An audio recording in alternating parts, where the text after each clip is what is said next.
exciting day for me. I am the opening act for the next President of the United States. This is the greatest country in the world. And the greatest country in the world deserves the greatest president in the world. America's a young country. We're only about 250 years old. It still needs a little tweaking. But it doesn't need a revolution. Yes. This is the greatest country in the world. It needs a proven leader. It needs an innovator. It needs a problem solver.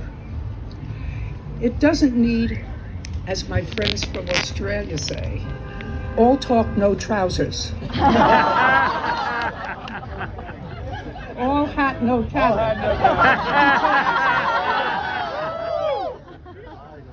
This is the greatest country in the world. And the greatest country in the world doesn't need a number two. The greatest country in the world needs the number one, needs somebody who's done it, who's taken the reins of government, who knows how to run a school system, who knows how to run a healthcare system, who knows how to run a transportation system, who doesn't just look at a problem and say, well, I will create a policy. He looks at a problem and he says, how will I solve it? So I ask you this, my friends. If you or a loved one needed heart surgery, are you going to go to the person who has done 1,000 in a lifetime? Or are you going to go to somebody who says, well, this is my first time. I think I'll be all right. This is the greatest country in the world, and it needs the greatest president. So it is my joy to introduce to you tonight the next President of the United States, Mike Bloomberg.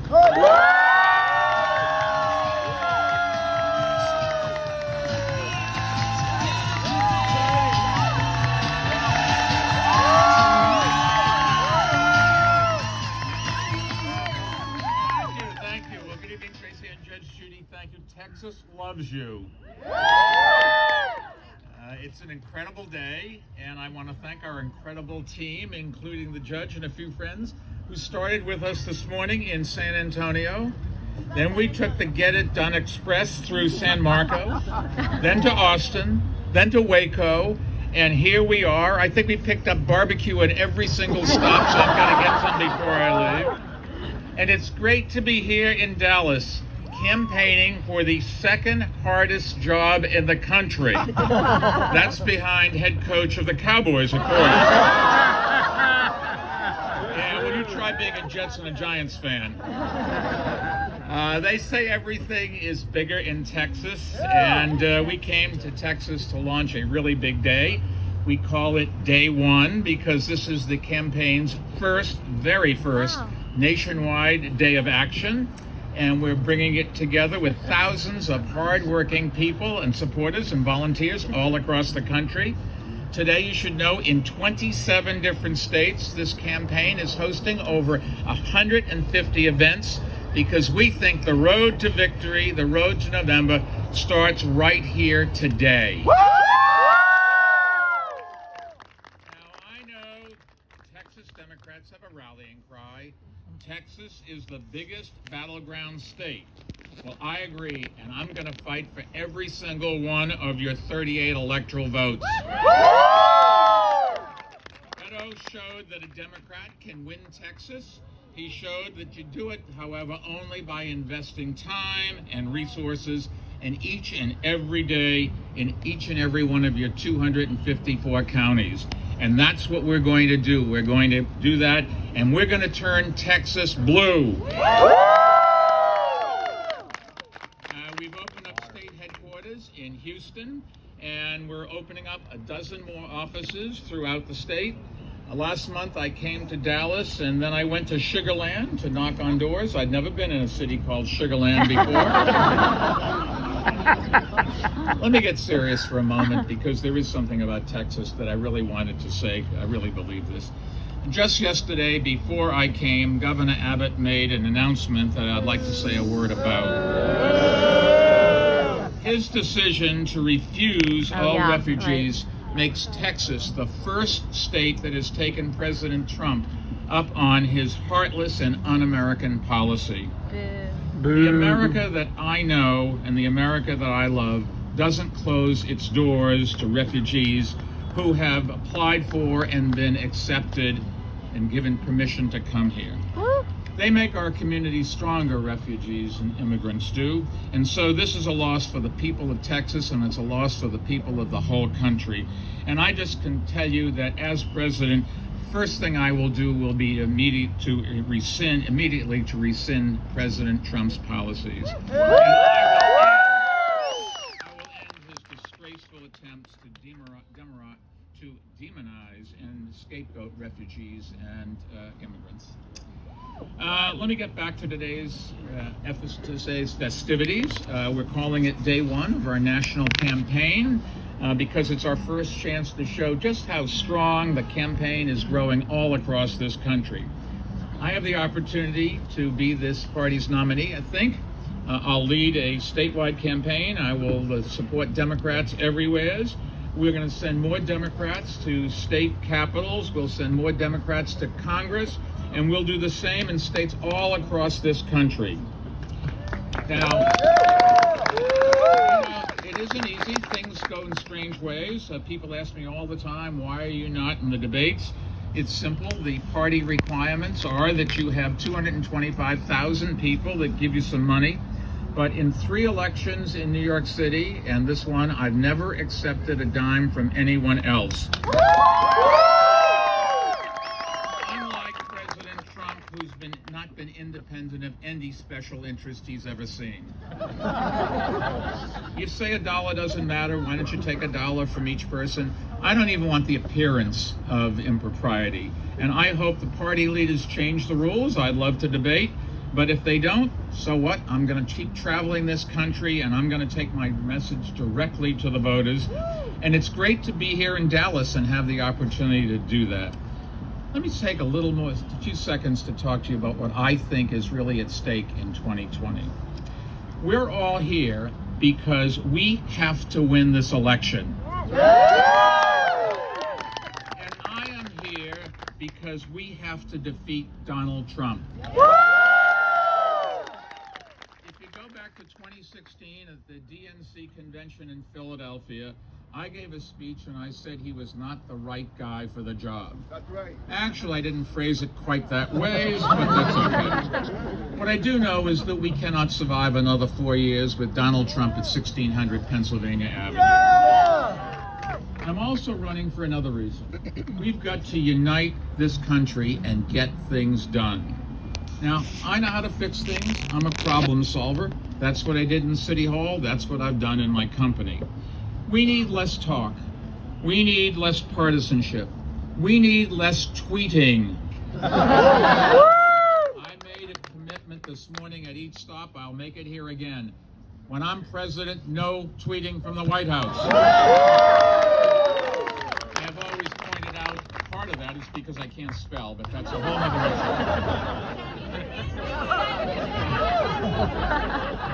Neither can Trump is exactly right. This is a campaign for change. We've just got to return our country to sanity and to honesty and to inclusion and compassion and to human decency. And the terrible divisions in our country just cannot be allowed to continue. If you go to the Senate office building, the Republicans and Democrats won't even sit at the same table. We need both sides to come together, come up with good ideas and craft legislation that will move this country forward. And I would try to do that as a leader, and I think based on my experience in my company and in City Hall, I can do that. When I got to City Hall, I found too many people were without insurance. And what did we do? We reduced the number of uninsured by 40%. We increased and improved prenatal and maternal care. And we increased life expectancy in New York City by 3 whole years. By a whole bunch of things: reducing crime, having detectors in your apartment for smoke detectors, and a whole bunch of things. But 3 whole years for 8.4 million people is an awful lot of time that people lived better. Our school system, I found at the time, just was not working. So what did we do? We raised teachers' salaries by 43%. And because of that, because the teachers really came through, graduation rates went up the same percentage. Wow. Climate change. Climate change was a problem then. It's getting to be more of a problem today. Donald Trump's a denier. We cut the city's carbon footprint by 14%, making it with twice the national average in improvement. You can do some things about some of this stuff. We just can't sit here and let the world fall apart. This is a very big problem. When I got elected, it was like 7 weeks after 9/11. And everybody thought New York had no future. Everybody thought America didn't have a future. Well, I'm happy to say that New Yorkers rallied. The country rallied for New York. The world actually rallied for New York. And together, what did we do? We said, let's make this whole city better. We built 175,000 units of affordable housing. We created 500,000 new jobs. We reduced homelessness in the streets by 30%. We can do something. Now, I know that America is not New York City. New York City is different, so is Dallas, so is every city. But the things we learned there are things that I think can be transferred to lots of other cities. And we can help each other and make sure that this country gets better. We need a president that's not like Donald Trump. Donald Trump likes the gun lobby. We can't continue to let the guns go unchecked. We have to have background checks. All we want to do is check to make sure we don't sell guns to minors, to people with psychiatric problems, or people with criminal records. We fought the NRA, and I'm happy to say we beat Donald Trump. The NRA is in chaos. Their management is upside down. They can't raise any money. We created a new gun organization that already has 6 million members. We've got background checks in over 20 states already, and we're still going. And Mumsdemer in Action really is the organization that's done it. We need a president, as I said, who's not a climate change denier like Donald Trump. We beat him again. He said he's going to keep the coal mines open. We closed 302 coal-fired power plants out of 530 already. We've reduced greenhouse gases in the country by something like 18%, and we're still going. And we created a lot of wind and power, new jobs, the jobs of the future. We need a president who isn't owned by big tobacco. We made enormous progress in having kids stop smoking, and now along comes Juul, and once again, Donald Trump said he's going to do something, didn't do anything because he's afraid of us. We beat him, and we are now going to stop in the schools kids using Juul and getting hooked on nicotine again.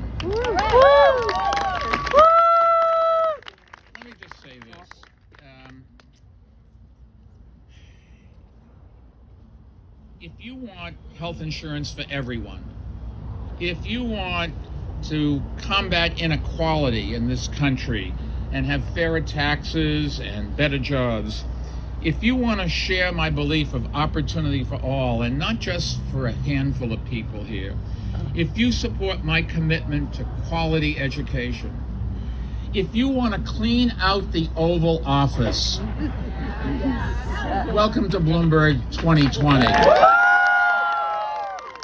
you all for coming. As Judy said, it's still the most wonderful country in the world, but we have a chance to make it better. Get it done! And let's get it done. Thank you.